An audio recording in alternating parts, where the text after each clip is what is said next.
안녕하세요.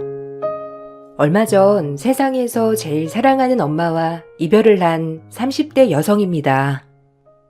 갑작스러운 이별에 이제야 겨우 정신을 차리게 되었는데요. 엄마가 돌아가시고 난 후에 밝혀진 일들 때문에 이렇게 사연을 보내게 되었네요. 어디 가서 편하게 털어놓지도 못하는 일들이라 여러분들에게 속 시원하게 털어놓아 보려고요. 시댁은 가난한 집안이었어요. 어릴 적부터 한량 같았던 시부 대신 치열하게 생계를 유지하려고 고군분투하던 시모 밑에서 자란 남편은 항상 성공에 목말라 했죠. 늘 쉴 틈 없이 일하고 부지런했지만 가난은 벗어나지 못했어요. 남편은 결혼 전 시모의 개인 채무를 대신 갚아주고 있었는데 저와 결혼하기 전부터 결혼 후에도 이건 자신이 책임지고 싶다고 저에게 말을 했었어요. 그래서 남편의 월급에는 항상 매달마다 일부 금액이 빠진 상태로 공용통장에 입금이 되었답니다. 그런데 어느 날부터인가 빠지는 금액 없이 그대로 들어오더라고요. 여보, 저번 달부터 물어보고 싶었는데 혹시 월급이 올랐어? 공용통장에 들어오는 돈이 전에 들어오던 돈보다 훨씬 많은데 월급이 오른 거야? 아니면 빠지는 금액이 줄어든 거야? 지난번에도 이렇게 들어오길래 당신한테 물어볼까 하다가 말았거든. 이번에도 또 이렇게 들어왔네? 아, 그거? 여보, 그래도 사람이 죽으라는 법은 없나 봐. 엄마한테 돈 빌려줬던 사람 있지? 저저번 달에 갑자기 심장마비로 죽었거든. 가족들도 없고 혼자 살던 사람이라서 좀 늦게 발견이 된 모양이더라고. 그 사람이 죽었으니까 엄마 돈도 갚을 것도 없고 뭐 아무튼 그렇게 됐어. 근데 그 돈만 안 빠져도 진짜 훨씬 넉넉하게 살 텐데 생각했었는데 어떻게 딱 일이 이렇게 되네. 아, 정말? 어떻게 갑자기 심장마비로 돌아가신 거래? 안 그래도 어머님 자꾸 그 사람이 독촉 전화 온다면서 뭐라고 하셨잖아. 당신이 꼬박꼬박 돈 입금하는데도 자꾸 빨리 갚으라고 한다고. 참 사람 일이 어떻게 될지 정말 모르는 거네. 그럼 그 사람은 가족들도 아무도 없는 거야? 그런가 보더라고. 안 그래도 엄마 돈 다른 사람이 갚으라 말아 할까봐 얼마나 조마조마했는데 알아보니까 가족이며 친척이며 아무도 없던 모양이던데 장례도 아는 지인이 대충 치러주고 끝났대. 어쨌든 이제 돈은 안 갚아도 되니까 한시름 놓았지 뭐. 아유, 근데 지금까지 갚은 거 생각하면 아깝긴 아깝다. 그렇지? 슬쩍 이체한 돈 다시 되돌려 받을 수 없냐 물어보려고 하다가 그냥 말았어. 갑작스럽게 채권자가 사망하게 되면서 시댁 채무는 사라지게 되었는데 그때 당시 남편과 시모는 너무나 좋아하더라고요. 그래서 채권자가 시모와 친했던 사이라고 해서 그렇게 좋아하는 모습을 보며 당황스럽기도 했죠. 사실 전 시댁 식구들이 생활력이 강하지만 그동안 시기적으로 가난해서 벗어나지 못한다고 생각을 했어요. 계속된 불행 속에서 돈이 보이지 않았던 것이라 생각을 했는데 막상 지내다 보니 그게 아닌 것 같더라고요. 예, 우리 아들은 태어나길 얼마나 좋은 날에 태어났는지 아니? 솔직히 아들이 지금 살짝 시기를 잘못 타서 그렇지. 나중에는 대성할 거야. 그러니까 앞으로 우리 아들한테 잘해. 그 누구보다 돈 많이 벌 거라고 하더라. 이렇게 후줄근하게 입히지 말고 좀 고급스럽게 옷도 사 입히고 그래. 어머님, 이미 남편 옷 충분히 많아요. 그리고 아직 갚아야 할 것도 많은데 아껴야죠. 나중에 이사 갈 생각도 하면 이것저것 사기에는 부담이라서요. 그나저나 어머님 냉장고랑 TV 바꾸셨네요? 언제 바꾸셨어요? 저번에도 고장났다고 바꾸시지 않으셨어요? 이번에 또 바꾸신 거예요? 아, 이거 신형 나왔다고 하길래 그냥 구경 한번 가봤는데 너무 좋아 보여서 샀어. 원래 집에 후줄근한 물건 있으면 돈이 안 들어오는 거 너 알지? 그래서 하나 샀어. 저번에 산 건 너무 작기도 하고 쓰기도 불편하고 싸구려였잖아. 역시 돈값 하지? 디자인도 예쁘고 이런 게 딱 집에 있어야 돈도 들어오고 그러는 거야. 너희도 너무 집에 구닥다리 가전제품들 넣지 말고 좀 괜찮은 걸로 넣어. 엄마, 와이프는 그런 것도 얼마나 깐깐하게 보는데 내가 아무리 좋은 거 사자고 해도 안 된다니까. 내가 시기만 딱 따라주면 돈 수억으로 벌 텐데. 그러면 이런 거 고민도 안 하고 사는 건데 말이야. 그렇지, 엄마? 내가 성공하면 우리 엄마 집부터 싹 다 고쳐줘야지. 그래. 우리 아들 꼭 성공할 거야. 머리가 얼마나 좋은데. 아직 시기를 잘못 만나서 그런 거지 성공한다니까. 예, 너는 남편 곁에서 잘해줘. 너는 진짜 땡 잡은 거라니까. 우리 아들이 성공하면 누가 제일 덕 보겠니? 내가 아니라 바로 너야. 그러니까 잘해. 시모는 그렇게 치열하게 번 돈들을 모아두는 게 아니라 펑펑 썼고, 남편 역시 시모가 어릴 적부터 해온 성공할 팔자라는 말만 믿고서는 앞뒤 상관없이 지르고 봤어요.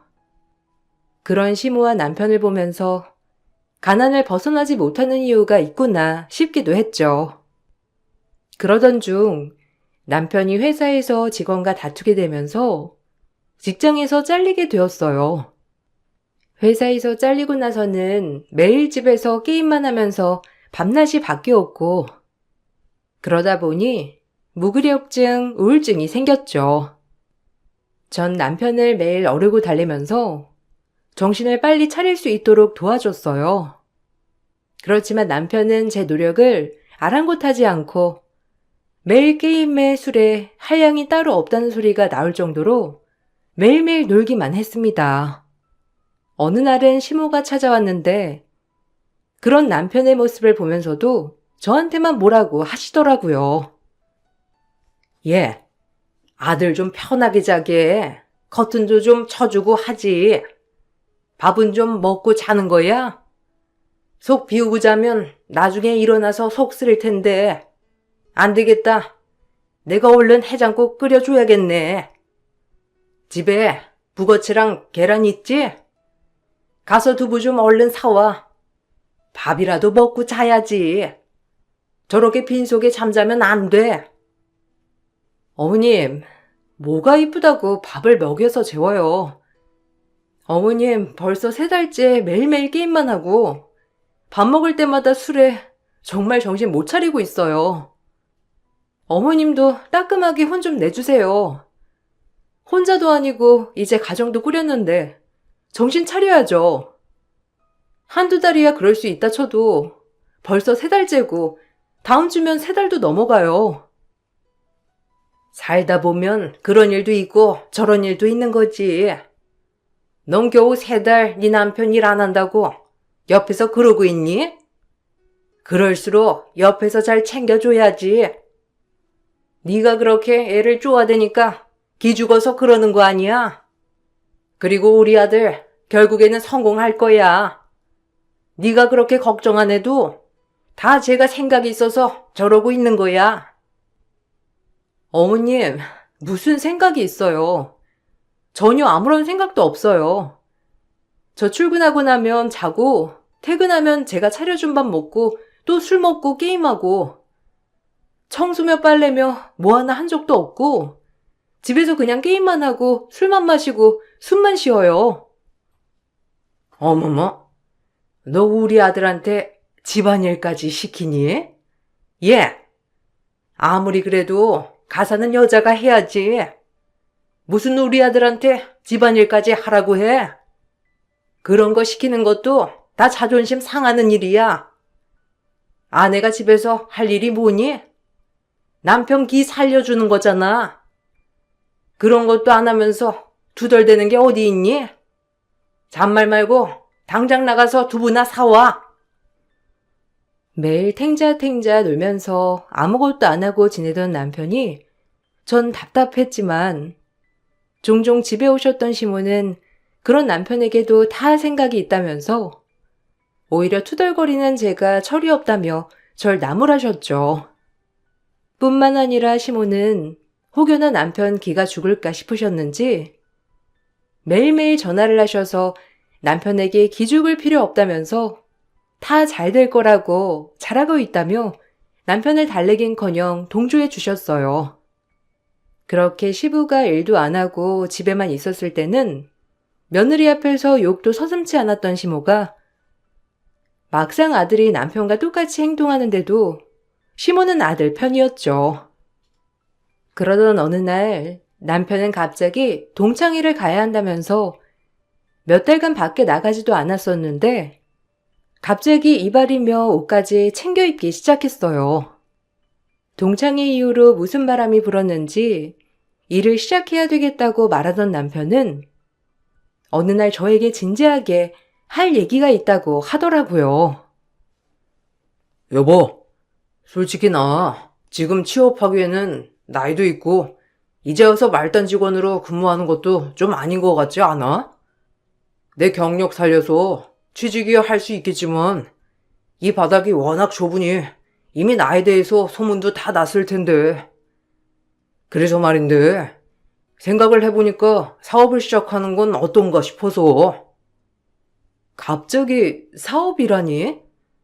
당신 사업은 전혀 관심 없다고 했었잖아. 당신 회사 다닐 때 동료가 같이 나가서 사업해보자고 할 때도 시큰둥 하더니만 갑자기 무슨 바람이 불어서 사업한다는 얘기를 해.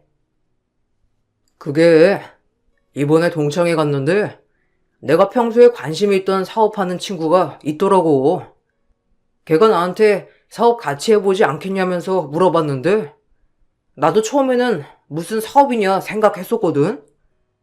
근데 전망도 괜찮고 지금은 동업이지만 나중에는 개인 사업장도 낼 수 있다고 하니까 나쁠 거 없고, 거기다가 지금 이미 성공한 사업체에 그냥 투자금 넣어서 대표가 되는 거라서 실패는 안 할 것 같아서.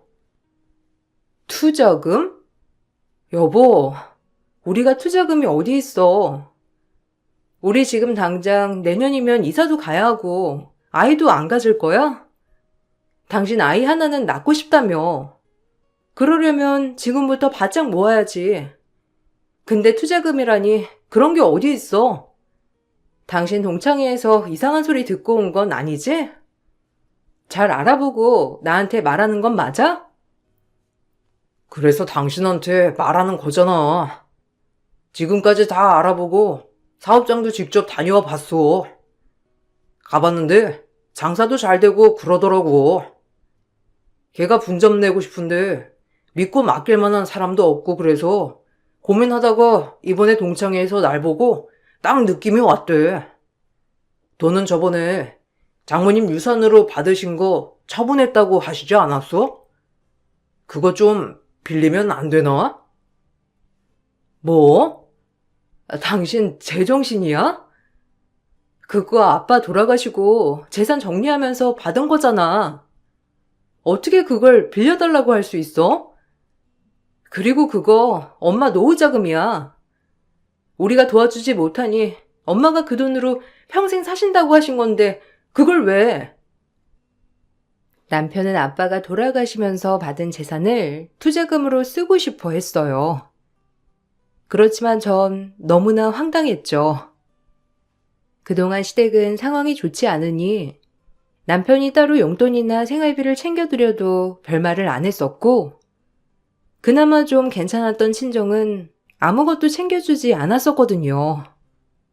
그런데 노후 자금으로 마련한 것을 당연하게 빌려달라고 하면 안 되냐는 남편의 말이 정말 황당하고 화도 났어요.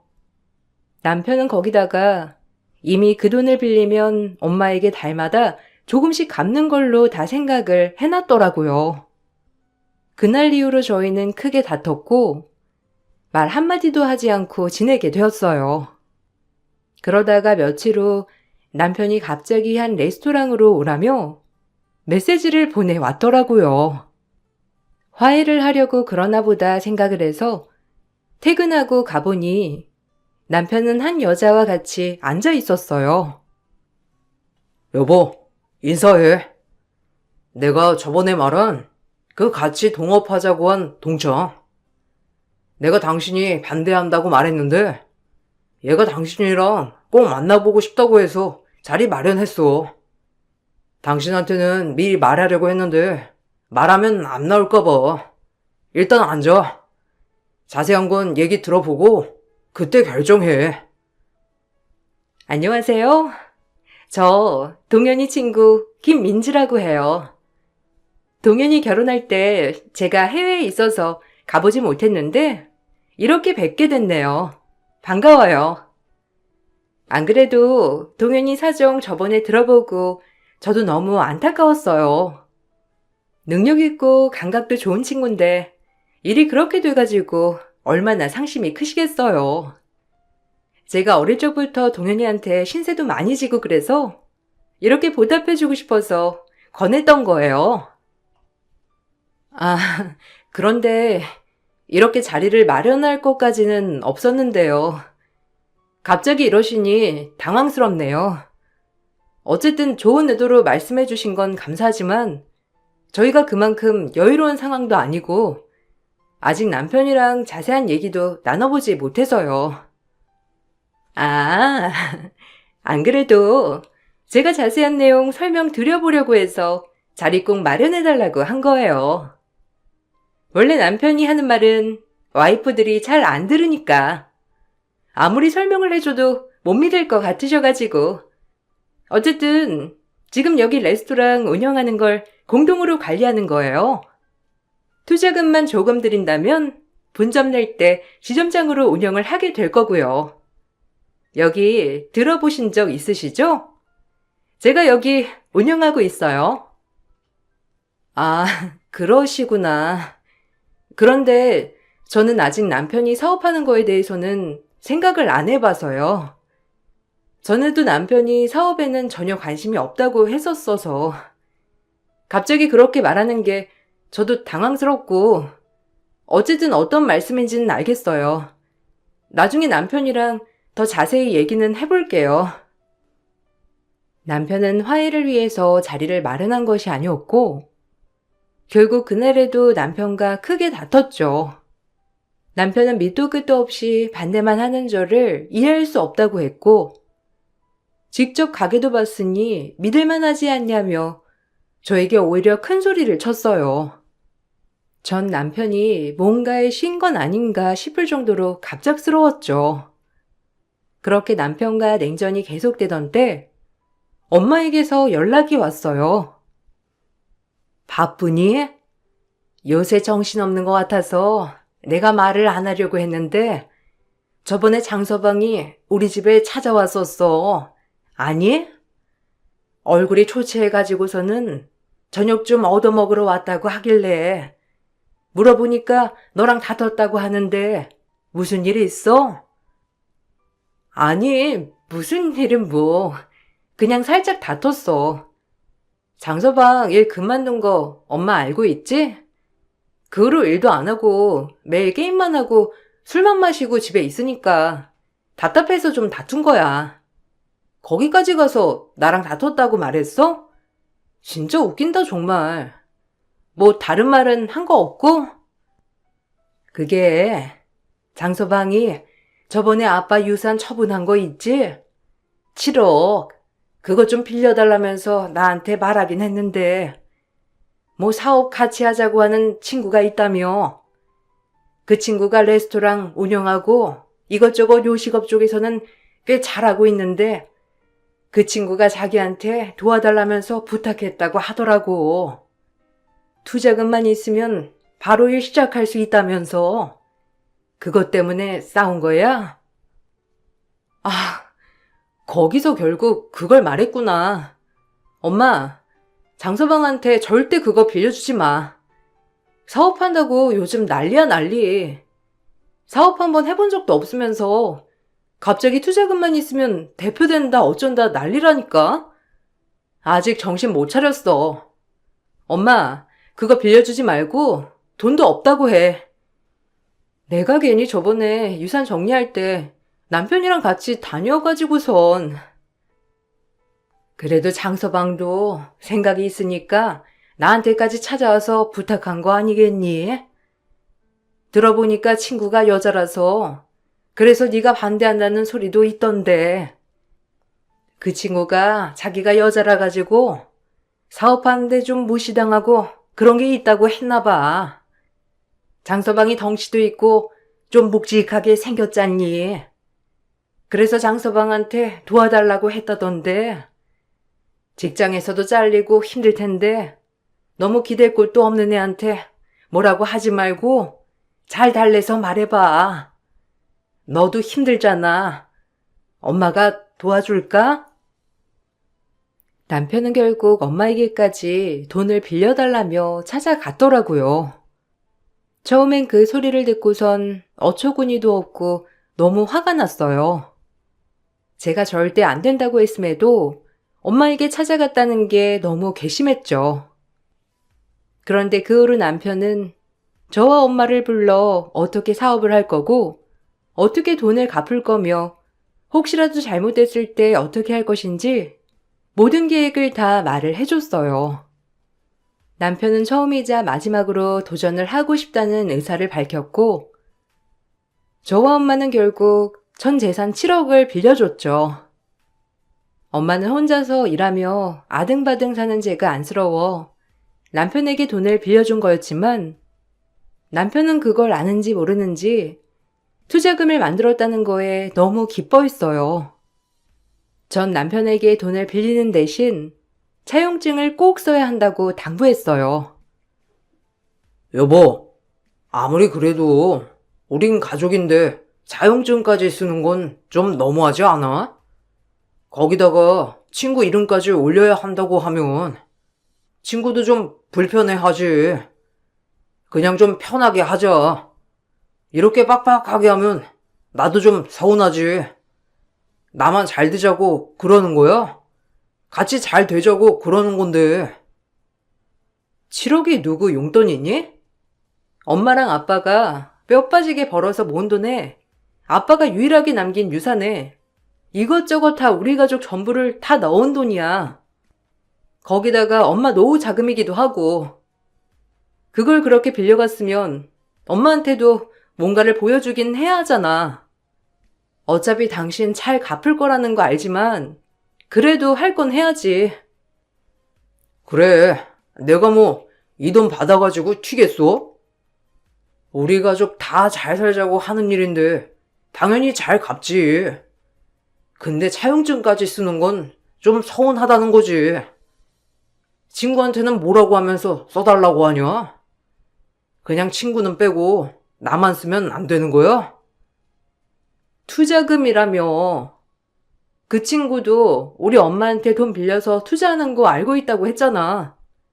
그러면 이름 정도는 올릴 수 있는 거 아니야? 어찌되었든 친구 회사에 투자를 하는 거니까. 싫으면 그냥 받지 말고 사업도 참가하지 마. 난 그게 더 나아. 알았어. 누가 안 한대? 차용증 쓰긴 쓸 건데 그냥 마음이 좀 그래서 말해본 거야. 장모님도 설마 이거 꼭 받아오라고 하신 건 아니지? 그냥 당신이 받아야 한다고 생각해서 받으라고 하는 거지? 참, 그래도 서운하다 정말. 7억이라는 돈을 빌리면서도 그저 받기만을 생각했던 남편은 차용증을 쓰라는 저에게 서운함을 표현했죠. 그래도 전 이렇게라도 하지 않으면 안 될 것 같았어요. 제 불길한 예상이 맞았는지 남편은 돈을 받고 난 후부터 태도가 조금씩 달라지기 시작했습니다. 집에도 잘 들어오지 않고 전화에도 매번 짜증을 내며 끊기 바빴어요. 심지어 투자금을 빌려주고 매달 일부씩 갚기로 했는데 그 돈도 보내주지 않는다는 걸 알게 되었어요. 엄마, 이번 달에도 장서방 돈 안 넣어줬어? 아니, 왜 돈을 안 넣는 거야? 그렇게 약속을 해놓고서는 보니까 자기 차는 새로 싹 다 뽑았더니만 뭔 얘기를 하려고 해도 전화도 안 받아. 집에도 안 들어와. 정말 미치겠어, 엄마. 어떻게 해야 되지? 사업하는 게 바빠서 그렇겠지. 아직 사업 시작한 지 얼마 안 됐잖아. 그래도 저번에 나한테는 전화 와서 요즘 정신없이 바빠서 신경 못 썼다면서 다음 달에 한 번에 보내겠다고 했어. 그러니까 걱정하지 마. 남들 보기에는 사장 자리가 쉬워 보여도 가게 일 다 돌봐야 하지. 직원들도 살펴야지. 정신없는 자리가 사장 자리지 않니? 조금만 시간을 줘봐. 해도 너무하니까 그렇지. 아무리 바빠도 전화는 받고 집에는 들어와야 하는 거 아니야? 전화해도 바쁘다면서 짜증내며 끊어버리고 집에 와도 새벽에 와서 잠깐 있다가 또 나가버리니까 뭔 얘기를 할 수가 있어야지. 가게 가봐도 없고 뭐 하느라 정신없이 바쁜지 모르겠다니까. 사장이 가게에만 있는 법이 어디 있어. 네가 너무 예민해서 그래. 저번에 그래도 가방 하나 사라면서 돈 올려두고 갔다며. 돈 정산해서 통장에 넣을 시간도 없는 것 같은데 좀 이해를 해줘. 자리 잡으면 괜찮아지겠지. 너무 생각하면 마음이 불안해지는 거야. 혹시나 싶은 마음에 전 엄마에게 불안하다며 말을 꺼냈고, 엄마는 사업 이제 막 시작한 사람이니 그럴 수 있다면서 조금 더 기다려보자고 말을 하셨어요. 분명 엄마도 불안하고 걱정되는 마음이 있으셨을 텐데 제 마음을 달래주려고 그러셨던 거겠죠. 그러던 중 하루는 제가 휴가를 내게 되었는데 아침 일찍 나갔던 남편이 낮 시간에 집에 들어오더라고요. 절 보고선 놀란 모습이었습니다. 뭐야? 당신 출근 안 했어? 회사에 있어야 할 시간에 왜 집에 있어? 나 잠깐 들른 거야. 이제 곧 또 나가야 돼. 요새 좀 바빠가지고. 당신은 오늘 계속 집에 있을 거야? 나 오늘도 좀 늦을 것 같은데 어쩌지? 당신 요즘 매일 바쁘네? 새벽에 들어오고 아침 일찍 나가고 아무리 마감이 자정이라곤 하지만 좀 너무한 거 아니야? 거기는 쉬는 날도 없어? 전화는 왜 안 받는 건데? 엄마한테는 왜 매달 갚겠다는 돈은 보내주지도 않고. 결국 돈 때문이야? 와, 당신 사채업자 다 됐네. 돈 빌릴 때도 차용증이며 뭐며 다 쓰더니만. 야, 내가 안 갚겠냐? 지금 정신없는 거 뻔히 보이지 않아? 집에 올 틈도 없이 잠깐 왔다가 옷만 갈아입고 나가는데 그렇게 바쁜 사람한테 돈 갚으란 소리가 나오냐? 내가 해도 너무해서 그래. 그렇게 눈코 뜰 새 없이 바쁘면 그만큼 돈을 벌어야 되는 거 아니야? 지금 몇 달이나 기다렸는데 100원 하나 입금 안 되는 게 말이나 되는 거냐고. 그러면 뭔가 나한테 말이라도 해주던가. 집에도 하나 돈도 안 보내. 그럼 어쩌자는 건데? 이렇게 볼 때 본론부터 나오지 않겠어? 그래, 너는 항상 이런 식이야. 내가 이래서 너랑 얘기하면 머리가 아프다니까. 내가 돈을 안 준다니? 다음 달에 싹 다 보낼 거니까 걱정하지 마. 그리고 네가 돈 빌려준 것도 아니면서 왜 네가 생색이야? 저도 장모님한테 보낼 건데. 다음 달 변제를 약속했던 남편은 결국 또 몇 달간을 보내지 않고 버텼죠. 남편과 무슨 대화라도 해보고 싶었지만 남편은 바쁘다는 핑계로 절 피하기 바빴어요. 남편 때문에 스트레스를 받고 있었던 시점에서 전 충격적인 소식을 듣게 되었습니다. 바로 엄마가 급하게 어딘가를 다녀오다가 차 사고로 사망했다는 전화를 듣게 되었어요. 남편에게 연락해 바로 병원으로 달려가게 되었는데 영안실 앞에는 이미 남편과 시모가 와 계시더라고요. 여보, 어머님도 같이 계셨네요. 어떻게 빨리 오셨어요?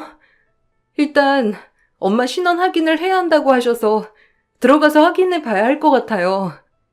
당신도 같이 들어가 볼래? 얘는 거길 왜 우리 아들이 들어가니?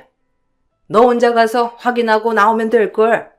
에휴, 어떻게 차 사고가 나가지고선. 들어보니까 네 엄마 졸음운전 했다고 하더라. 다른 사람 다치지 않은 게 천만 다행이지. 네 엄마가 졸음운전하다가 다른 사람이라도 쳤어 봐라.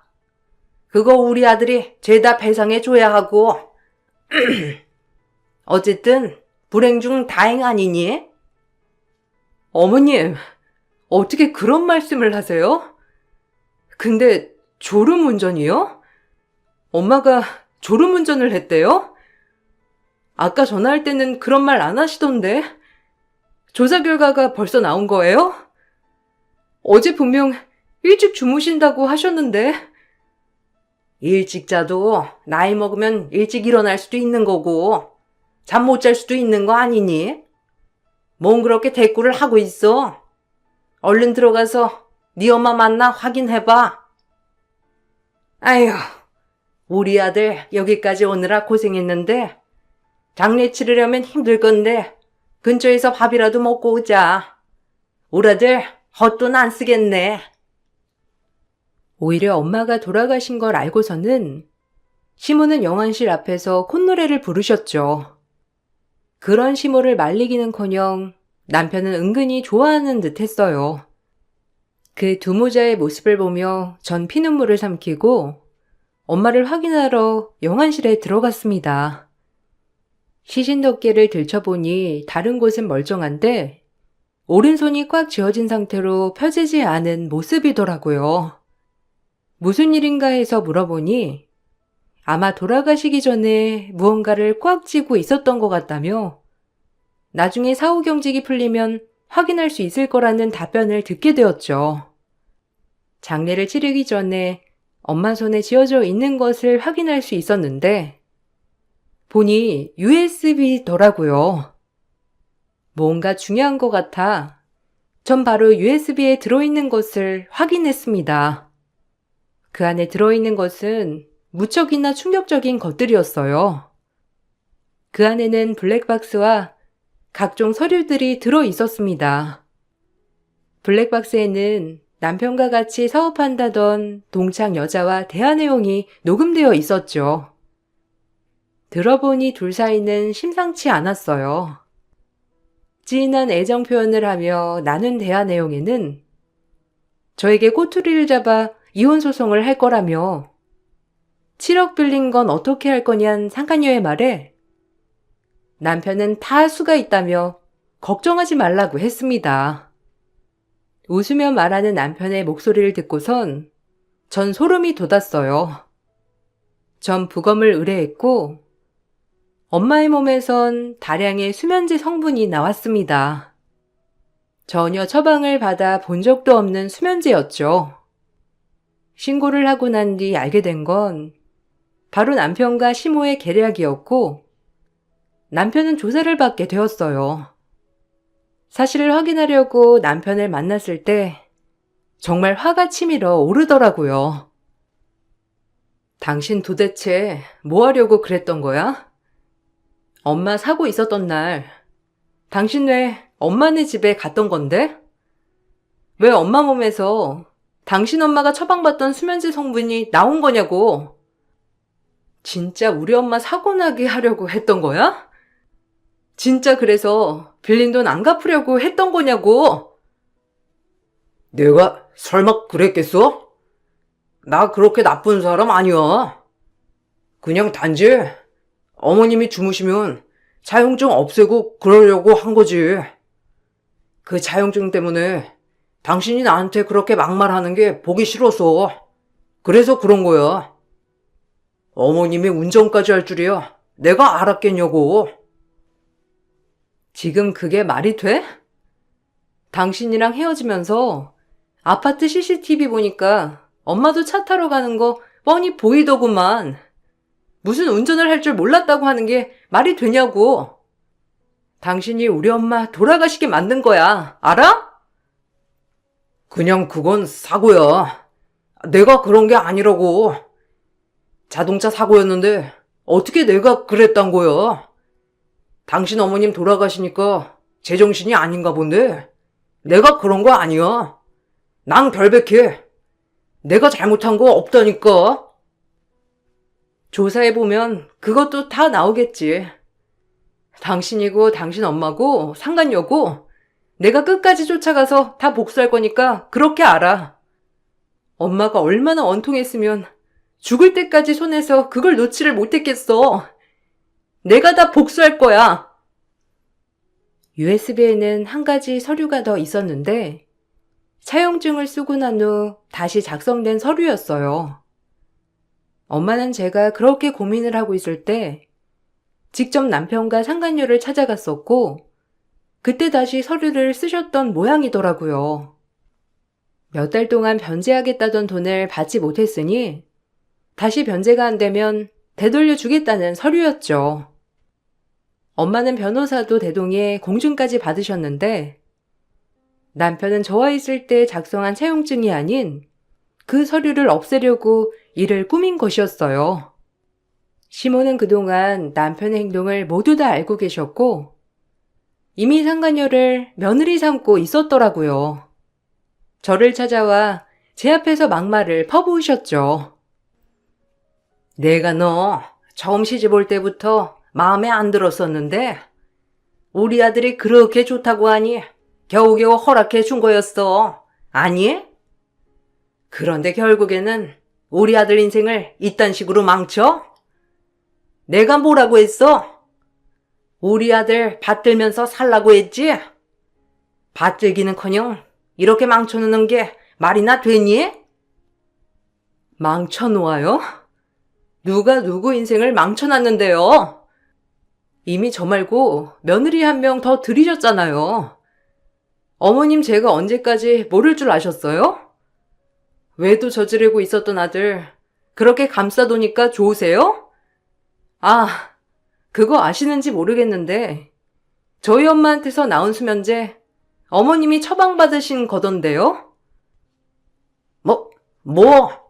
뭐 수면제가 똑같을 수도 있지. 지금 무슨 소리를 하는 거야? 네가 이런 말도 안 되는 일로 사람을 의심하니까 우리 아들이 너한테 정 떨어진 거야. 그렇게 하니 네 곁에 붙어 있을 사람이 있겠니? 내가 너 가만둘 것 같아? 너 같은 며느리는 필요도 없어. 이미 부자 며느리가 우리 아들 좋다고 하거든. 그러게요. 생각해보니 그 말도 맞는 것 같네요. 아줌마도 그따위 인성 가지고 있으니까 남편이 한량이 된 거고 아들이 범죄자가 된 거겠죠. 아니에요? 가만두지 마세요. 아줌마가 가만 안 두기 전에 제가 가만히 안 둘 거니까요. 당신 아들 콩밥 꽤나 먹을 거야. 그리고 당신 새로운 며느리? 그거 가만히 두겠어요? 내가 깡그리 다 망하게 해줄 거니까 기다리세요. 전 남편에게 이혼 청구를 했습니다.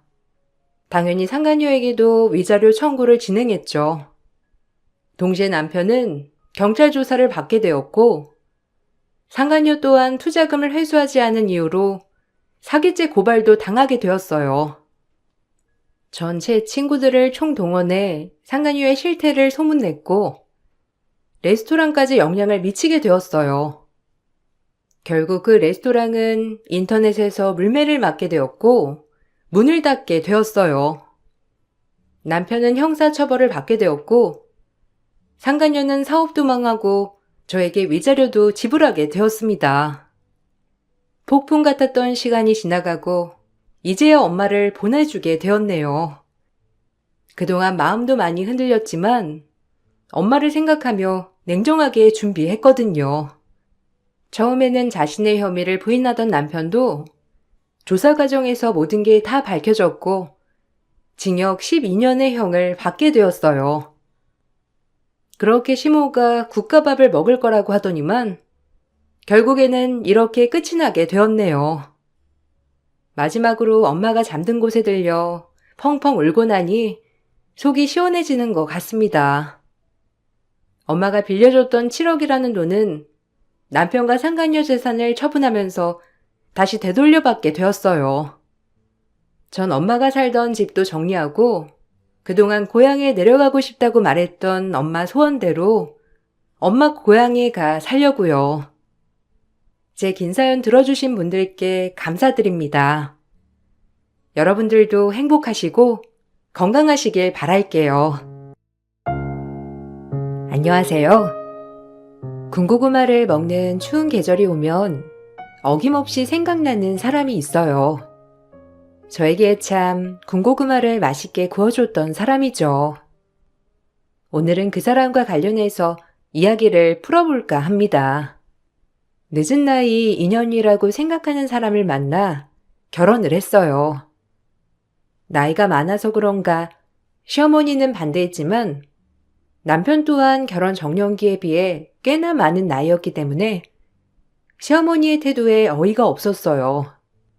하지만 시집을 먼저 간 친구들이 원래 시자에 시금치도 안 먹는 거라며 저에게 얘기를 해주었기 때문에 시집이란 그런 거구나 하는 생각이었어요.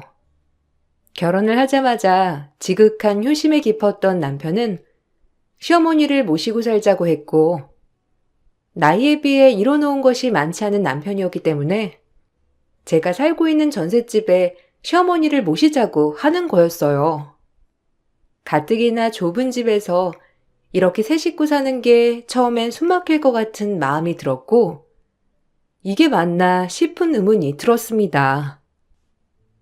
나이 들어서 하는 결혼이라 난 우리 신혼생활 좀 즐기고 싶은데 꼭 어머님을 모셔야 해? 난 한 번도 생각해 본 적 없어서. 난 꼭 모시고 살고 싶어. 그리고 우리 엄마, 아빠도 안 계시고 나 하나 바라보고 사셨는데 어떻게 혼자 사시게 해? 말씀만 세게 하시지 얼마나 마음 여리신 분인데. 내가 자기 신경 안 쓰이게 그렇게 할 테니까 엄마 모시고 살자. 부탁할게. 그리고 일단 엄마랑 나랑 살고 있는 집 보증금 정리하면 이 정도 금액 될 텐데 이 돈으로 적금도 들면 좋잖아. 당신이 정 원한다면 어쩔 수 없지. 딴 것도 아니고 어머니 모시자는 일인데 내가 어떻게 무작정 반대하겠어. 알겠어. 역시 마음이 정말 따뜻하다니까. 당신한테 나 정말 잘할 테니까 지켜봐줘. 당신 같은 여자를 만나려고 내가 결혼이 늦었나 봐. 아마 당신 아니었으면 난 결혼도 못했겠지? 고마워. 이런 노총각 구제해줘서 내가 더 잘할게. 근데 나 혼자 살던 집이라 괜찮겠어? 당신 보고 집을 해오라는 소린 아니지만 그래도 당신네 집이랑 마찬가지로 그리 크진 않을 텐데 어머님이 오히려 답답해 하시지 않을까 걱정이네. 뭐 어머님이 괜찮다고 하시면 상관없지만. 안 그러시지. 우리가 집도 장만 못했는데 오히려 좋아하실 거야. 그리고 이 기회에 너도 점수 좀 따면 좋잖아. 늦은 나이에 결혼을 한 것이었기 때문에 단둘이 지내고 싶은 생각이 들었지만 남편이 저렇게 원하니 시어머니를 모시게 되었습니다. 그래, 살면 얼마나 사시겠어 라는 생각으로 좋은 며느리가 되자라는 마음을 갖고 시작한 일이었어요. 어렸을 때 일찍 부모님을 여의었기 때문에 후회하는 삶을 살고 싶지 않았거든요. 그래서 그런지 저를 썩 내켜하지 않은 시어머니였지만 그래도 나중에 후회하지 않게 잘해드리고 싶은 마음이 한구석에 있었고 처음엔 파이팅이 넘쳤어요. 또한 어린 나이도 아니었고 이 나이에 인연을 만난 것이 그저 감사한 생각이 들었기 때문에 별로 재고 따지지 않은 결혼이었습니다. 어머, 늦은 나이에 결혼하면서 시어머니까지 모셔? 게다가 홀어머니라니. 너 고생이 만만치 않을 것 같은데? 니네 엄마 살아 있었어 봐. 어디 이런 결혼 시키겠니? 그리고 네가 돈을 좀 잘 벌어? 너무 아깝다 네가. 친구로서 말리고 싶어. 에이, 그래도 남편이 외동이기도 하고 좀 그렇잖아. 가뜩이나 나 탐탁치 않아 하시는데 같이 살 부대끼면서 잘 지내고 싶어. 처음엔 마음에 안 드셨어도 아마 나중엔 우리 며느리 할걸? 꼭 그렇게 만들고 말 거야. 그리고 네 말대로 엄마도 안 계신데 엄마라고 생각하고 살지 뭐. 나중에 후회하는 일 만드는 것보다 그냥 좋게 잘 지내고 싶어. 열정 보기 좋네. 꼭 그 마음 변치 말고 지냈으면 좋겠다. 내가 말했지? 시자들은 멀리하는 게 제격이라고. 네가 아직 새댁이라 잘 몰라서 그래. 진짜 시자는 시자야. 내 말 명심해. 가뜩이나 잘해주시지도 않는데 꼭 경계하란 말이야. 그래, 알지. 네가 시집살이 좀 당했냐? 내가 그래도 한번 헤쳐나가 볼게. 죽기 아니면 까무러치기지 뭐. 그렇게 시어머니와의 동거가 시작되었고 처음부터 저를 썩 내켜하지 않으시는 분이어서 그런지 같이 살아도 어머님은 전혀 곁을 내주지 않았어요. 그저 아들밖에 모르는 바보였고 제가 혹시라도 아들한테 조금이라도 해코지를 할까봐 늘 감시하는 느낌까지 주는 분이었죠. 구속 없이 자유롭게 살다가 매번 감시를 당하는 것 같은 느낌에 숨이 막히는 때였어요. 하지만 그런 마음이 들 때마다 제 마음을 다스렸고 친정 엄마라고 생각하자, 후회하지 말자라는 생각을 했어요. 어젯밤에 뭘 그렇게 둘이 얘기하느라 새벽까지 앉아? 그렇게 할 말이 많냐? 대철이 아침에 출근해야 하는데 어쩜 그리 철딱서니가 없어? 넌 너만 생각하지? 대철이 피곤하게 하려거든 당장 갈라서. 대철이는 내가 케어하면 되니까. 네? 어머님, 그게 며느리한테 할 소리예요? 아니, 그리고 가족이 된 지 이제 몇 달 됐는데 이제 좀 저한테 마음 열어주세요. 내가 너한테 마음을 어떻게 여니? 40줄이 다 돼가도록 시집도 못 가고 우리 아들 하나 잡아다 팔 잡히려고 하는 너를 어떻게 예쁘게 보냔 말이야. 우리 아들은 너 아니어도 20대, 30대 여자들 줄을 섰어. 그거 아냐? 남자는 나이가 들면 중후한 맛이라도 있지. 여자는 나이 들면 애를 잘 낳기를 하냐? 아니면 얼굴이 곱기를 하냐? 죄송해요. 저도 모르게 웃음이 나왔네요. 어머님 눈엔 당연히 아들이 최고인 거 알겠는데 객관적으로 20대, 30대는 너무하죠. 이 사람 나이가 있는데. 대철 씨도 저 만난 게 다행이죠. 어머님은 참 객관적이지 못하시네요. 그리고 제가 대철 씨 잡아서 팔자를 피긴요. 이렇게 말하긴 뭐한데 저 벌만큼 벌어요. 어머님 그러니까 그런 생각 버리세요. 뭐? 너 지금 우리 대철이가 너 아니면 장가도 못 간다는 거야? 이게 어디 시어머니 앞에서 남편을 깔아뭉개? 아니, 그렇다는 게 아니라 어머님이 저를 그렇게 깔아뭉개시니 하는 말씀이에요. 저랑 대철 씨랑 좋은 인연이라고요. 그리고 대철 씨 어머님이시기 때문에 잘해드리고 싶어요. 그러니까 이런 마음 없어지지 않게 어머님도 좀 마음 좀 열어주세요. 저도 한 성격하는 며느리였기 때문에 가끔 시어머니가 심하게 몰아붙일 때는 한마디도 지지 않았습니다. 그 덕에 시어머니도 슬금슬금 제 눈치를 보시기도 하였고, 나름 박 터지게 싸우기도 하고, 또 너무했나 싶으면 죄송해하기도 하는 시댁살이였어요. 하지만 시어머니와의 문제가 아니라 정말 싸울 것 같지도 않은 남편과 싸우게 되는 날이 있었어요. 다시 말하자면 항상 거짓 없이 선했던 남편에게 제가 제대로 실망을 하게 되는 계기가 있었던 거예요. 아무것도 가진 게 없어도 인간성 하나 보고 결혼을 한 것이었는데 남편에게 신뢰가 깨져버리니 참 어떤 말도 할 것 없이 슬프더라고요. 뭐? 그 보증금을 다 썼다고? 아니, 집 뺀 지 얼마나 됐다고 그 많은 돈을 다 써? 그리고 우리 이제 부부인데 왜 나랑 상의도 없이. 물론 그 돈에 내 지분이 있는 건 아니지만 그래도 당신이랑 어머님이 여기 집에 들어와서 살게 되었는데 나한테 그 보증금에 대한 얘기는 해줘야 하는 거 아니야? 나 좀 당황스럽다. 어디다 썼어? 후배가 너무 사정이 어렵다고 해서 꺼줬지.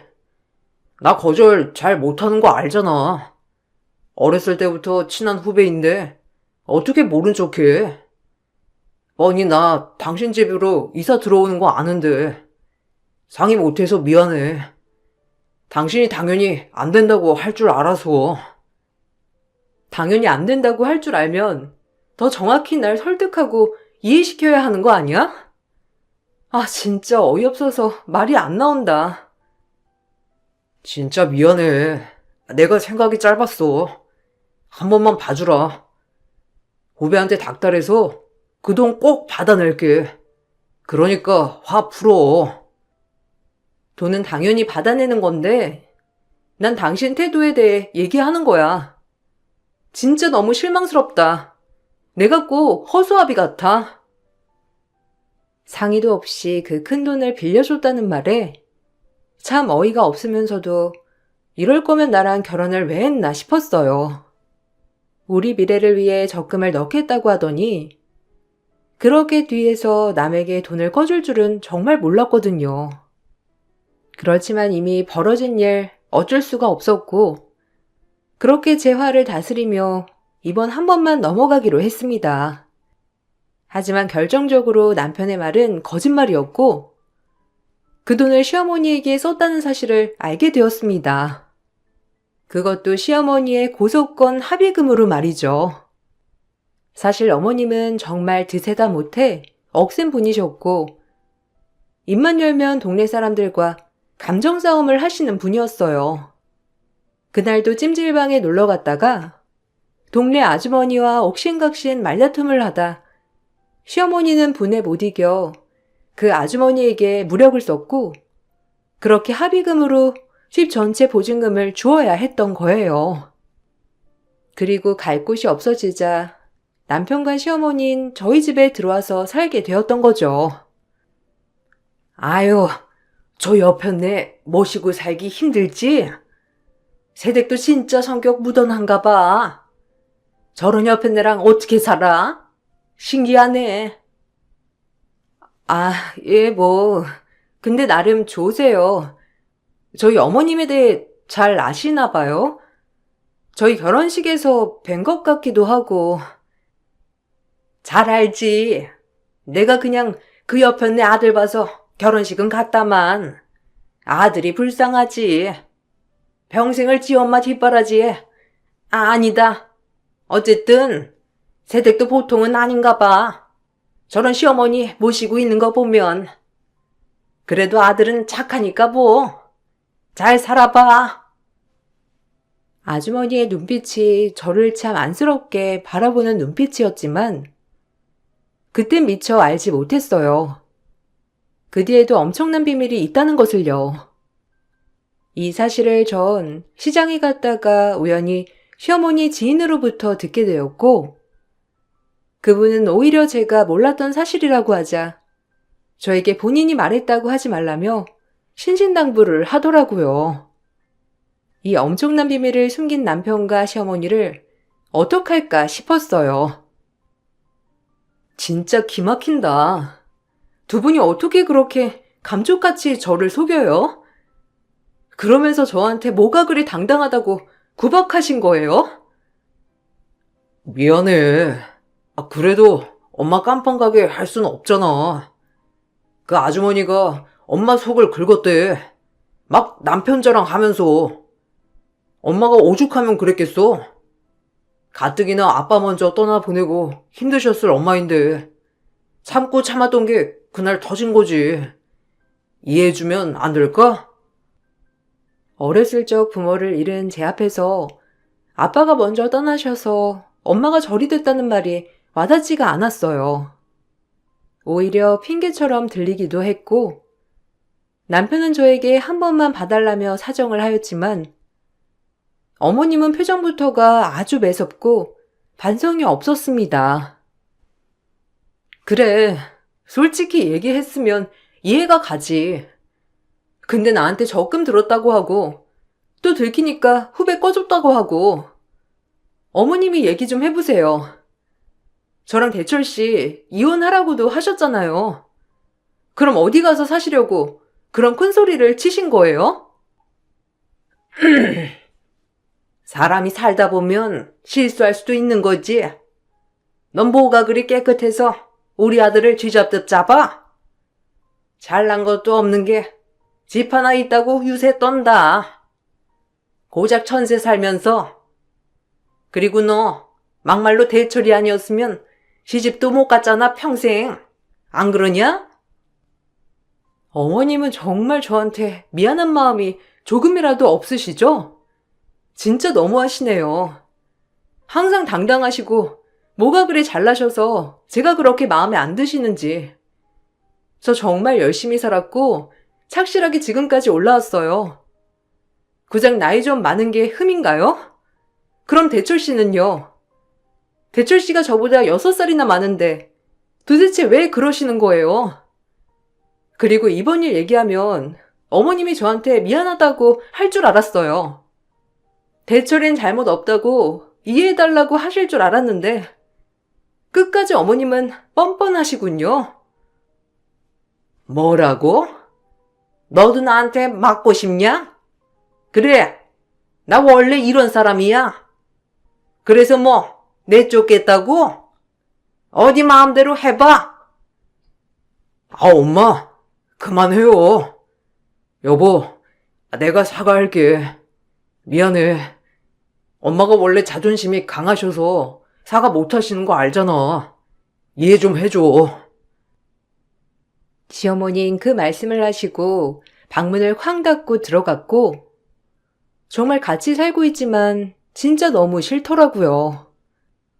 인정하지 않는 태도하며 말투, 그리고 끝까지 저를 마음에 들지 않는다고 엄포를 놓으시는 저 모습. 제 잘못이 아님에도 불구하고 그날은 억울하고 분해서 눈물이 마구 쏟아졌어요. 그런 저를 보고 남편은 많은 위로를 해주었지만 그 순간 남편마저 똑같이 보여 화가 풀리지 않았어요. 하지만 그 당시까지 제 사전엔 이혼은 없다고 생각했기 때문에 그렇게 비는 남편을 외면할 수 없었어요. 그리고 일이 이렇게까지 되자 시어머니에게 후회하지 않도록 잘해드려야겠다는 생각을 적게 되는 계기가 되었어요. 진짜 한 번만 기회를 줘. 내가 잘못했어. 뭐든 너랑 상의했어야 하는데 네가 우리 엄마 이상하게 볼까봐 겁도 나고 또 좋은 모습만 보이고 싶기도 했어. 그리고 이 나이 먹도록 집 하나 장만 못하는데 이런 일까지 있다고 해봐. 네가 얼마나 우리 집에 실망하겠어? 내 마음 조금도 이해 못하겠어? 다 너 떠나지 못하게 하려고 내가 이렇게 한 거야. 진짜 마지막이야. 다른 거 혹시 나한테 숨기는 거 있어? 있으면 지금 말해. 나중에 들키면 정말 용서 안 해. 전혀 없지. 이제 숨기는 거 없으니까 화 풀어. 내가 살면서 정말 다 갚을게. 평생 충성하면서 진짜 잘할 거야. 그래, 당신 말 이번 한 번만 믿을게. 만약 혹시라도 지금 이 순간부터 나한테 거짓말 하는 거 있으면 그땐 끝인 줄 알아. 당연하지. 절대 당신 속일 일 없을 거야. 고마워. 이렇게 마음 풀어줘서. 역시 당신 마음은 바다와도 같다니까. 저에게 미안해하지 않는 시어머니는 너무 미웠지만 아들인 남편이 이렇게 사과를 하니 마음이 풀어졌어요. 아무래도 남편을 많이 사랑했기 때문에 용서가 가능했겠죠. 그 일이 있고 시어머니와 껄끄러운 건 사실이었지만 그래도 나름 잘 지내려고 했습니다. 어차피 저를 마음에 들어 하시지 않는 분이니 저 역시 노력은 거기서 멈추게 되었고 그저 제 일만 열심히 하고 남편과 행복해야겠다는 생각을 하며 앞만 보고 달렸어요. 그렇다고 시어머니를 없는 사람 취급한 건 아니고 그저 잘 보이기 위한 노력을 덜했을 뿐 나름 최선을 다했답니다. 원래도 워커홀릭인데다 세 식구가 좁은 집에서 사는 것이 좀 그래서 더욱더 일에 매달렸어요. 디자인과를 나와 프리랜서였던 저는 하는 만큼 벌었기 때문에 휴일 없이 악착같이 일을 했고 그 덕분에 8년 만에 제대로 된 신혼집을 장만하게 되었습니다. 그리고 시기 좋게 2억 9천에 매매한 집이 부동산가 폭등으로 5억까지 올라 5억짜리 집이 되면서 이제 내 인생 정말 피는구나라고 생각이 들었어요.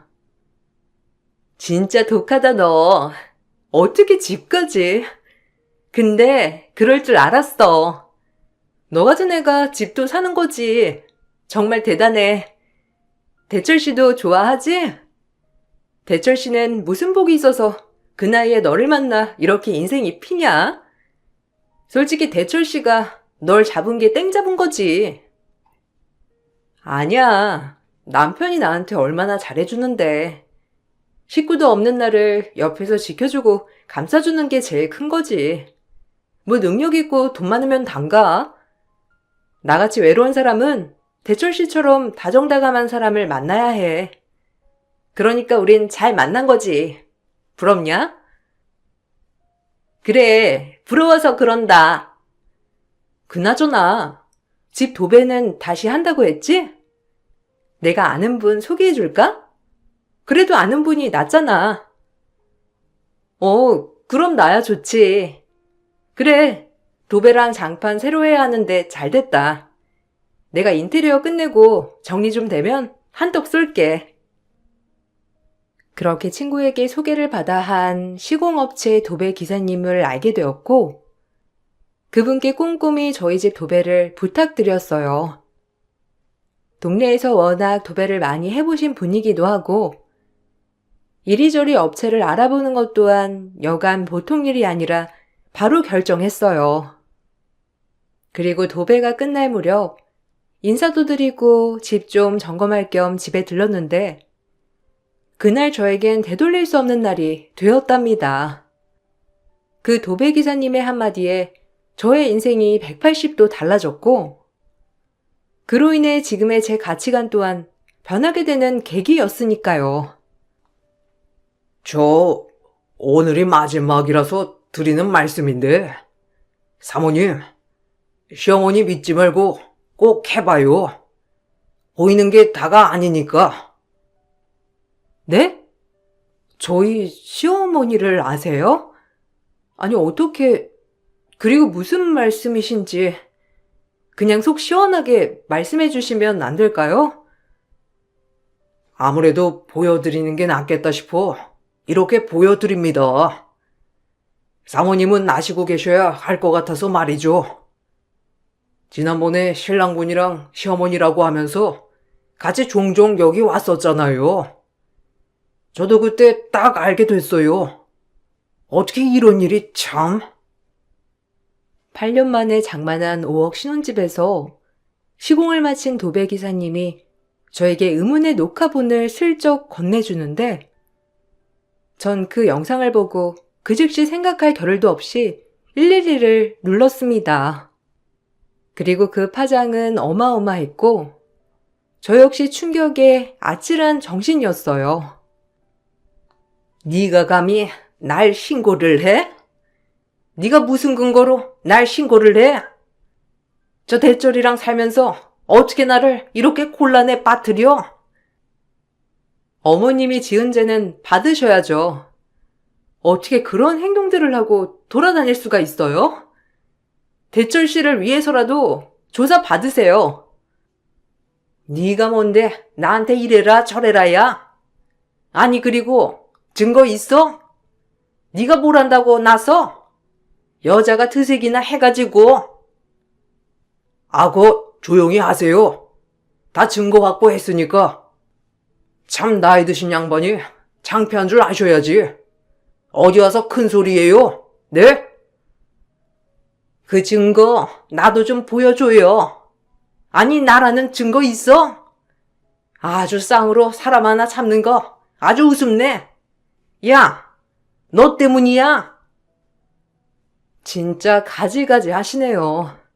어머님 하면 가지밖에 안 떠올라요. 하도 가지가지 하셔서. 사람이 어떻게 그리 뻔뻔해요? 이게 누굴 농락하나? 나 아니라니까. 아우 억울해서 대한민국에 못 살겠네. 형사님, 저 아니라고요. 얘가 오해한 거라고요. 사실 그 도배기사님이 보여주신 녹화본은 어머님이 인테리어를 하는 집마다 돌아다니면서 비싼 자재들을 골라서 가지고 나오는 모습이었고, 하도 물건들이 없어지자 도배기사님이 인테리어를 할 때 CCTV를 슬쩍 달아놓았던 겁니다. 그리고 거기에 덜미가 잡힌 시어머니였고요. 저희 집 인테리어를 해주신 도배기사님뿐만 아니라 이 근방에서 리모델링하는 집을 맡은 기사님들이 하나같이 범인을 잡아야 한다며 입을 모았다고 했어요. 그리고 그 범인은 시어머니였습니다. 정확히 얼굴이 찍혔고 아무렇지 않게 물건들을 스리슬쩍 가지고 나가는 시어머니였어요. 너무 자연스럽게 가져가는 틈에 정말 훔치는 줄도 몰라 보이더라고요. 그리고 한두 번 해본 솜씨가 아니었고 그 모습을 보니 더욱더 소름이 끼쳤어요. 신고할까 말까 망설였어요. 일단 사모님은 아예 모르시는 것 같아서 먼저 보여드린 거예요. 계속 시공하면서도 말씀을 먼저 드릴까 했는데 이제야 말하게 됐네요. 어쨌든 아주머니께서 반성을 하신다면 저희도 선처할 의향은 있습니다. 뭘 선처야? 내가 훔친 거 봤어? 아주 사람을 잡아도 유분수지. 내가 그렇게 만만해 보여요? 기사 양반, 말 똑바로 해. 아니 아줌마, 증거가 있다니까요. 어떻게 저렇게 뻔뻔할 수가? 걸렸으면 창피한 줄 알아야지. 아줌마 사과부터 해야 하는 게 원래 정상이에요. 이렇게 발뺌할 게 아니라 증거까지 다 있다는데 어쩜 이리 뻔뻔해요? 인생 헛사셨네. 뭐야? 네가 뭔데 나보고 헛살았다 말아야? 나 명예훼손으로 다 고소할 거니까 그리 알아. 감히 날 도둑 취급해? 같이 경찰서에 간 기사님에게도 큰 소리를 치는 어머님을 보고 정말 답도 없는 노인네다라고 생각이 들었습니다. 그리고 제가 시어머니임에도 불구하고 112에 신고를 하자 시어머니는 분노를 하였고 경찰서에서 알게 된 사실 하나는 시어머니가 무려 정가 사범이었다는 사실도 알게 되었어요. 정말 당황스러웠고 어이가 없었지만 더 황당했던 건 저를 탓하는 남편이었습니다. 전 사실 남편이 정말 큰 충격에 빠질까봐 어떻게 말을 해야 할지 고민하고 있었던 찰나였거든요. 그러나 남편은 원래도 어머님의 도벽을 알고 있었고 그럼에도 불구하고 신고를 한 저를 나무라는 모양새였어요. 황당하지 않나요? 엄마가 적적해서 좀 물건들 좀 팔아먹은 거 가지고 그걸 신고해? 솔직히 너는 개입된 일 아니잖아. 근데 어떻게 시어머니를 신고할 수가 있어? 네가 그러고도 사람이냐? 엄마가 지금 연세에 또 깜빵에 가셔봐. 버틸 수냐 있겠냐고. 너 너무한다. 그래서 나한테 어머님 정가 사범인 거 숨겼니? 내가 말했지? 나한테 숨기는 거 없이 모조리 오픈하라고. 근데 이 큰 걸 숨기다니. 진짜 당신도 어머님이랑 한통속이야. 어머님이 저렇게 정가까지 있으면 더더욱 행실을 조심시켰어야지. 그리고 지난번 고석건도 그래. 한두 번 아니었던 거야. 그렇지? 그러니까 별로 놀라지도 않는 당신이고. 참 대단하다, 두 모자. 엄마가 얼마나 힘드셨으면 도둑질을 했겠어? 그리고 그 정가는 다 살기 힘들 때 먹고 살려고 절도한 거야. 불쌍한 거지. 아빠 일찍 돌아가시고 엄마가 악착같이 날 먹여 살리려고 고생하신 거라고. 그게 다 절도였지만 그래도 안쓰럽지 않아? 먹고 살기 힘들다고 절도하지 않아. 그리고 저번에 무력 쓴 건 뭐고? 어머님 그냥 성격이고 천성이야. 주변에서 아무도 잘못했다고 얘기를 안 해주니 이런 꼴이 나지. 당신도 책임 있어. 매번 그렇게 뒷수습을 해줄 게 아니라 어머님을 못하게 했어야지. 대철아. 너 가진 돈 있지? 이 사람들한테 합의해주고 나 좀 꺼내줘라. 어디 이것들이 사람을 함부로 쳐넣어? 죄송한 줄 아셔야죠. 진짜 전 이런 모습이 더 싫은 거예요. 어떻게 사람 낯짝이 그리 두꺼울 수가 있어요? 참 대단하시네요. 그 와중에도 남편은 어머님을 두둔했고, 남편의 말과는 다르게 시어머니의 절도는 대부분 무력 행사와 절도였어요. 젊었을 적 버릇 개 못 준다는 말이 딱 맞았고, 그렇게 깜빵을 4번이나 갔다 왔음에도 불구하고 절도를 또 저질렀던 거예요. 더 웃겼던 건 시어머니는 반성을 전혀 하지 않았고, 오히려 제가 신고한 것에 대해 분개만 할 뿐이었죠. 정말 갱생불가의 인간이라고 해도 과언이 아니었습니다. 어머님께 피해를 받은 여러 기사님들은 반성하지 않는 어머님에게 합의는 없다고 하시며 제대로 벌을 받으라고 하셨고, 저 역시 그런 모습을 보고 더 이상 시어머니와 함께 할 수 없다는 판단을 내렸어요. 이 늙은 노인네가 그저 장난 좀 친 거 가지고 다들 너무한 거 아니에요? 그리고 네가 제일 나빠. 이때다 싶어가지고 시애미를 고소해? 나쁜 것 같으니라고. 지는 얼마나 깨끗하다고 감히 날 고소해? 넌 내 며느리 될 자격도 없어. 저도 어머니 며느리 사퇴하겠습니다. 벌 달게 받으시고, 대철 씨가 왜 그 나이 되도록 한 푼도 못 모았는지 알겠네요. 늘 어머님 합의금을 갚느라 등골이 휘었겠죠. 그럼에도 불구하고 아직까지도 어머니를 감싸네요. 아들 하나 정말 잘 키우셨어요. 그 아들이랑 100년 해로 하시고 전 이만 빠져드릴 테니 벌 달게 받고 나오세요. 그럼 이만 더 이상 엮이는 일 없었으면 합니다. 정말 소름이 돋고 기가 막혀서 말이 다 안 나오지만 이것 또한 제가 감내해야 할 몫이겠죠. 이혼이라도 하겠다는 거야? 솔직히 당신만 아니었으면 엄마 저렇게 되지도 않았는데 어쩜 당신이 큰 소리를 쳐? 착각 마. CCTV에 어머님 얼굴 다 찍혔고 나 아니었어도 기사님들이 신고했을 거야. 그리고 당신도 어머님을 끊어내긴 힘들겠지. 이혼해. 나한테 거짓말도 한 당신 신뢰 다 깨졌어. 지금처럼 그냥 누구한테 피해 끼치지 말고 어머님이랑 둘이 살아. 와, 진짜 독하다. 부모가 없어서 그런가? 아주 부모를 이해 못하는구나. 이런 걸 다 따지고 결혼했어야 했는데. 뭐? 진짜 말 막한다.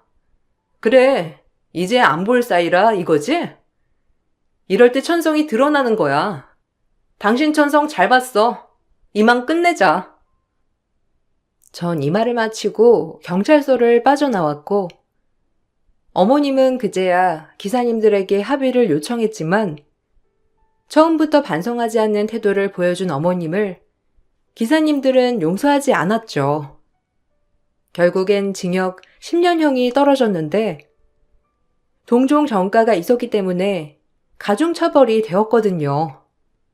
남편은 그럼에도 불구하고 이번에도 어머님을 빼내야겠다고 저에게 사정하며 합의금을 요청했지만 칼같이 거절하였고 결국 남편 또한 어머님을 구해내지 못했습니다. 그리고 전 남편에게 정신적 피해 보상에 대한 위자료를 청구하였어요. 이혼 소송과 함께 진행된 것이었고 남편은 저에게 정말 뻔뻔하게도 재산 분할을 요구하며 얘기하더라고요. 그래, 이혼해 줄게. 그래도 순순히 못 물러나지. 변호사한테 물어보니 재산 분할을 요청할 수 있다던데? 그거 할 거야. 진짜 뻔뻔하다. 당신이 나한테 재산 분할을 어떻게 신청해? 나랑 살면서 그저 당신 밥벌이밖에 안 했잖아. 이 집도 내가 벌어서 장만한 건데 당신이 뭔데 재산 분할을 신청하냐고. 뻔뻔해 정말. 그래, 어디 한번 갈 때까지 가보자.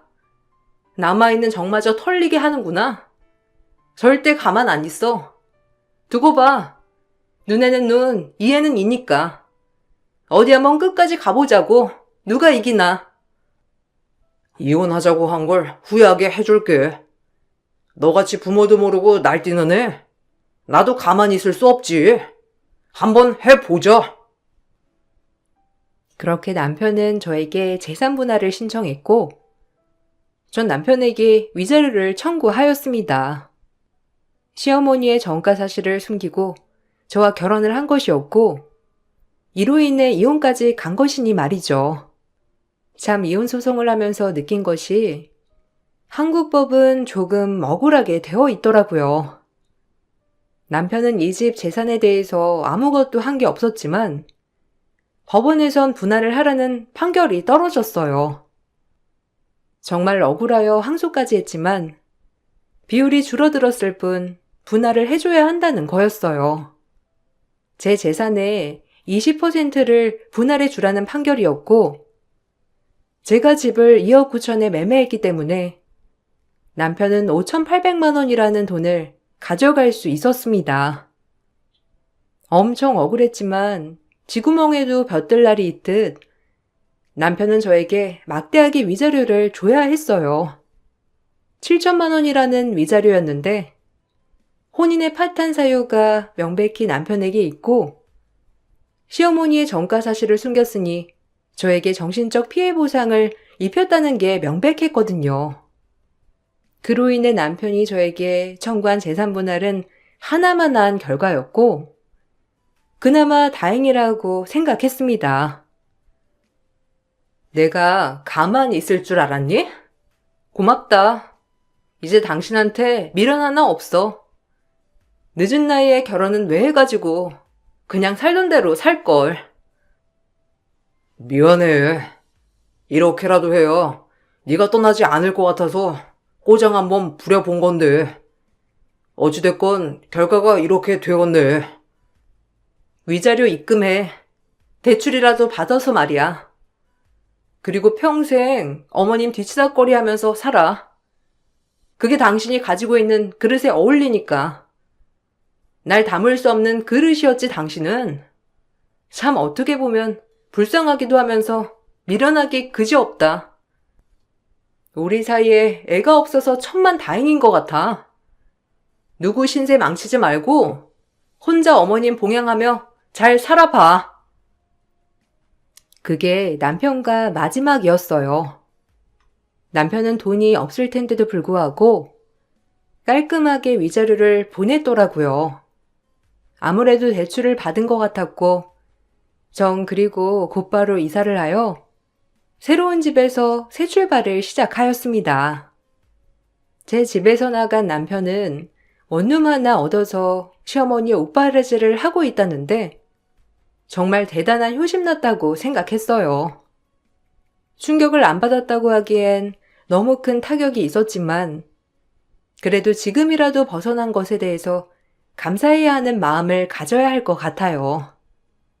끝까지 반성하지 않는 시어머니의 태도에 대해 정말 많은 생각을 하게 됐고 저렇게 추잡하게 늙어가지 말아야겠다고 생각했어요. 그리고 전 집 앞에 조그마한 사무실을 얻어 디자인 회사를 조그맣게 차렸습니다. 일이라도 푸지게 해보자라는 마음에서 말이에요. 오히려 잊으려고 악착같이 일에만 매달린 결과 지금은 12명의 직원을 거느린 작은 회사까지 성장했어요. 눈꽃을 새 없는 바쁜 나날이지만 오늘같이 추운 날 전 남편이 한번 생각이 나서 글을 써봅니다.